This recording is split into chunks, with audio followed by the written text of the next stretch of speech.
मी आलो आहे बॉयझीमध्ये 2 दिवसांच्या एका कॉन्फरन्ससाठी. जेव्हा मी आधी सॉफ्टवेअर इंजिनियर होतो तेव्हा वर्षातून 2 वर्षातून अशा वेगवेगळ्या कॉन्फरन्ससाठी इव्हेंटसाठी कुठे ना कुठे जाणं व्हायचंच. पण जेव्हापासून अमेरिकन भाऊ सुरू केलंय तेव्हापासून अशा कॉन्फरन्सेसला वगैरे जाण्याचा काही योग येतच नव्हता. पण 3 वर्षानंतर आता योग आला आहे. जे क्लाउस म्हणून एक जर तुम्ही क्रिएटर इकॉनॉमी फॉलो करत असाल तर अमेरिकेत त्याला भरपूर जण ओळखतात. तो पॉडकास्टर आहे, क्रिएटर आहे आणि तो एक कम्युनिटी चालवतो द लॅब म्हणून क्रिएटर सायन्स. तर त्या कम्युनिटीचा ऑफसाईट इव्हेंट आहे बॉयझीमध्ये पुढचे 2 दिवस जो मी अटेंड करणार आहे. आणि त्या इव्हेंटमध्ये किंवा बॉयझीमध्ये जे काही होणार आहे ते मी तुम्हाला या व्हिडिओमध्ये सांगायचा प्रयत्न करणार आहे. त्याच्यामुळे व्हिडिओ नक्की शेवटपर्यंत बघा. नमस्कार मित्रांनो, मी राहुल आणि इथे तुम्हाला दाखवतो अमेरिकेतील गोष्टी आपल्या मराठमोळ्या स्टाईलमध्ये. तर आज मी पोचलोय बॉयझी आयडाहोमध्ये क्रिएटर सायन्स यांच्या द लॅब या कम्युनिटीच्या इन पर्सन इव्हेंटसाठी.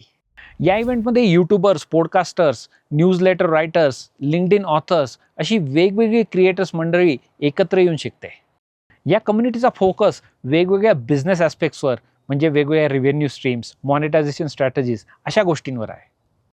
या कम्युनिटीच्या मास्टर माइंडमधल्या माझ्या ग्रुप मेंबर माईकने मला सांगितलं की या इन पर्सन इव्हेंटमध्ये भरपूर काही शिकायला मिळतं.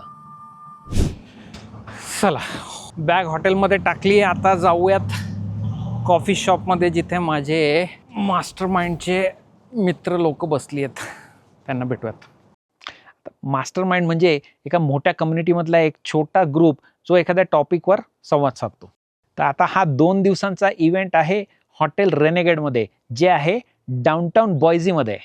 फक्त अमेरिकेतले नाही तर जगभरातले जवळजवळ 42 क्रिएटर्स या इव्हेंटसाठी जमले होते. आम्हाला 8 लहान लहान ग्रुप्समध्ये डिवाइड करून सीट असाइन केले गेले होते.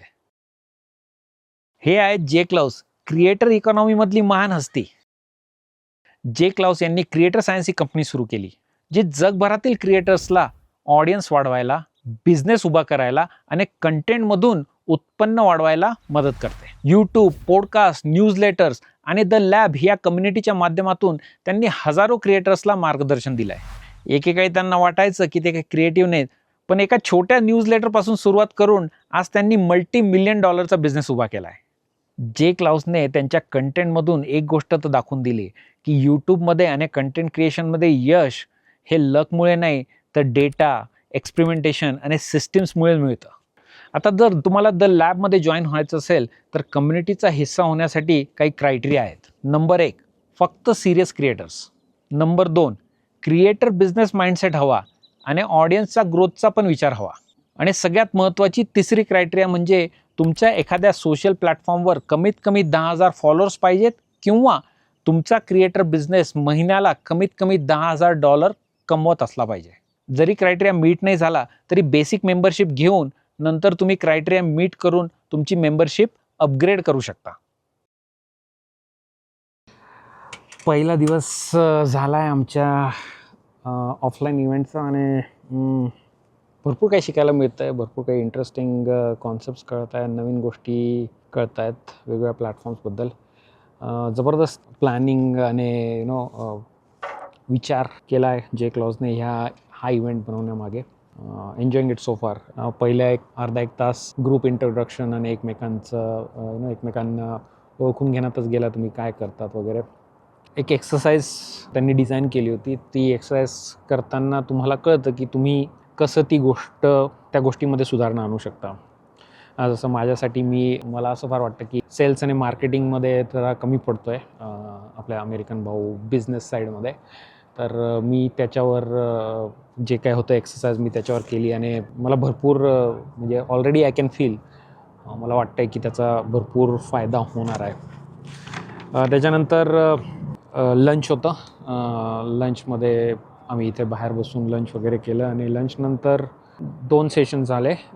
एका सेशनमध्ये जे अटेंडीज आहे त्या अटेंडीजने वेगवेगळ्या प्लॅटफॉर्म्ससाठी कुठल्या टाईपचा कंटेंट, कुठल्या टाईपची स्ट्रॅटेजी काम करते आहे हे शेअर केलं. भरपूर जबरदस्त माहिती त्या सेशनमध्ये मिळाली. यूट्यूबमध्ये काय गोष्टी काम करतायत, लिंक्डइनमध्ये काय गोष्टी काम करतायत, इंस्टाग्रामवर कुठल्या गोष्टी काम करतायत, असं सगळं डिस्कशन होतं. मी भरपूर सारे ॲक्शन आयटम्स पण लिहिले. जसं एक गोष्ट इंटरेस्टिंग यूट्यूबसाठी कळली की आणि हे ॲक्च्युली मला दिसला होता डेटा, पण मला कळत नव्हतं की का होतं आहे. यूट्यूबने मागच्या काही आठवड्यांपासून जे कम्युनिटी पोस्ट असतात त्यांना यूट्यूब आता शॉर्ट्स म्हणून ट्रीट करतं आणि शॉर्ट्सच्या फीडमध्ये दाखवायला सुरुवात केली. तुम्ही जर ॲनालिटिक्स जर तुम्ही बघत असाल तर तुम्हाला जाणवेल की कम्युनिटी पोस्ट जे आहेत ते आजकाल ॲनालिटिक्सची जी कंटेंट लिस्ट असते त्याच्यामध्ये कम्युनिटी पोस्ट पण दिसतात. हे आधी कधी दिसायचे नाही. हे 3-1 आठवड्यापूर्वी सुरू झालं होतं. तर ते आज एक यूट्यूब एक्सपर्ट होता, त्यांनी शेअर केलं की त्याच्यामुळे भरपूर त्यांची कम्युनिटी एंगेजमेंट वाढती आणि ते लोक आता जास्त कम्युनिटी पोस्ट टाकतात यूट्यूबवर. तर एक चांगला पॉईंट होता. मी पण ॲक्शन आयटम लिहिला आहे की कम्युनिटी पोस्ट जास्त टाकायला पाहिजे अमेरिकन भाऊवर आपण. लिंक्डइनवर AIचा कंटेंट जास्त चालत नाही, लोकांना आवडत नाही. आपले जे पॉडकास्टचे गेस्ट असतात त्यांचे जे आम्ही ब्लॉग्स बनवतो ते आम्ही लिंक्डइनवर टाकतो, आर्टिकल्स लिंक्डइनवर पोस्ट म्हणून टाकतो, प्लस आम्ही आमच्या वेबसाईटवरही टाकतो. ते सेम आर्टिकल आम्ही सबस्टॅकवरही टाकायला सुरुवात करायला पाहिजे, कारण सबस्टॅकचा जो SEO आहे आणि गुगल आणि वेगवेगळे AI टूल्स, AI प्लॅटफॉर्म सबस्टॅकचा SEO, सबस्टॅकचे पोस्टला भरपूर वेट देतात. ऑब्व्हियसली लिंक्डइनला तर वेट आहेच, पण सबस्टॅकला सुद्धा चांगलं वेट आहे. त्याच्यामुळे आम्ही लिटरली तो कंटेंट जो ऑलरेडी आहे लिंक्डइनवर आहे, आमच्या वेबसाईटवर आहे, तो कंटेंट घेऊन फक्त सबस्टॅकवर टाकायचा. तर ते मी नक्की करणार आहे. याचा नुसता मला नाही फायदा होणार आहे, तर जे आमचे प्रीमियम पार्टनर्स आहेत, कस्टमर्स आहेत, त्यांना जबरदस्त फायदा होईल याचा. विजिबिलिटी त्यांची वाढेल. तर हा होता पहिल्या दिवसाचा अपडेट. छान मजा येते, पण उद्याचाही मी तुम्हाला अपडेट वगैरे देईलच.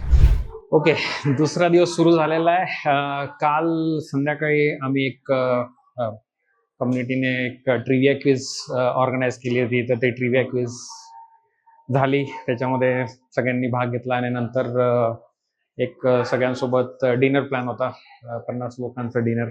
नंतर ग्रुप फोटो वगैरे घेतला. आज सेकंड डे. आज आत्ता लंच ब्रेक आहे, पण सकाळच्या सेशनमध्ये बेसिकली मास्टरमाइंड ग्रुप करण्यात आले होते.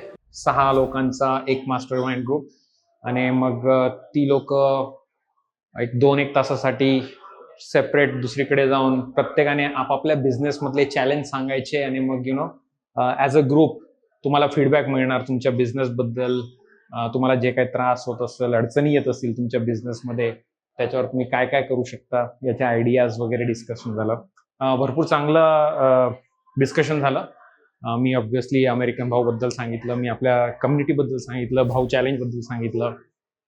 या इव्हेंटमध्ये मी अशा वेगवेगळ्या क्रिएटर्सला भेटलो आणि त्यांचा बिझनेस ऐकून मी थक्क झालो. कोणी कॅन्डल मेकिंगच्या ऑनलाईन कम्युनिटीमधून वर्षाला $500,000 कमावतं आहे, तर कोणी लिंक्डइनवर अवघ्या वर्षभरात 2 मिलियनचा बिझनेस उभा केला आहे. आणि एक क्रिएटर तर फक्त प्रॉडक्ट व्हिडिओ ट्रेलर बनवायचा बिझनेस करतो. ऑडियन्स जास्त काही नाही, पण बिझनेस मात्र एकदम booming.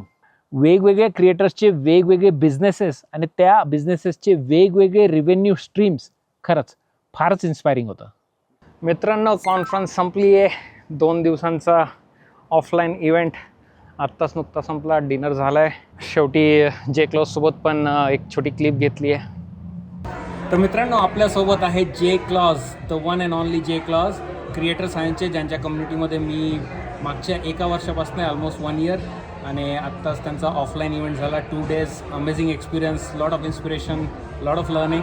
Jay, thank you so much for an amazing experience. Yeah, I had a great time. I hope you did as well. There's just something special about getting people together in person in a time when it feels like we're spending more and more time online, talking to our phones, AI, robots. So having this space where we're around people like us and the norm is that our phones are away, it's unique and special. What you have built is like truly special and unique, and I'm just glad that I got to be part of it, and I hope to continue being part of it. Yeah, I'm glad you're a part of it too. Awesome. Thank you so much, Jay. Of course. Awesome. मजा आली. मला असं वाटतं की in person इव्हेंट्समध्ये एक वेगळी मजा असते. जेव्हा तुम्ही लोकांसोबत संवाद साधता एकाच रूममध्ये, एका टेबलवर, तेव्हा एक वेगळ्या प्रकारचं नॉलेज तुम्ही त्यांच्याकडून घेऊ शकता. ऑनलाईन कम्युनिटीजमध्ये पण यस भरपूर नॉलेज मिळतं, पण इन पर्सनमध्ये एक ऑब्वियसली एक वेगळी मजा आहे. त्यामुळे इन पर्सन इव्हेंट्स पण एक चांगली ऑपॉर्च्युनिटी आहे. तुम्हाला हा व्हिडिओ कसा वाटला हे खाली कमेंट करून नक्की कळवा. आणि जर हा व्हिडिओ आवडला असेल तर हा दुसरा व्हिडिओ नक्की बघा. भेटूयात लवकरच एका नवीन व्हिडिओमध्ये. तोच तर वाजव रे.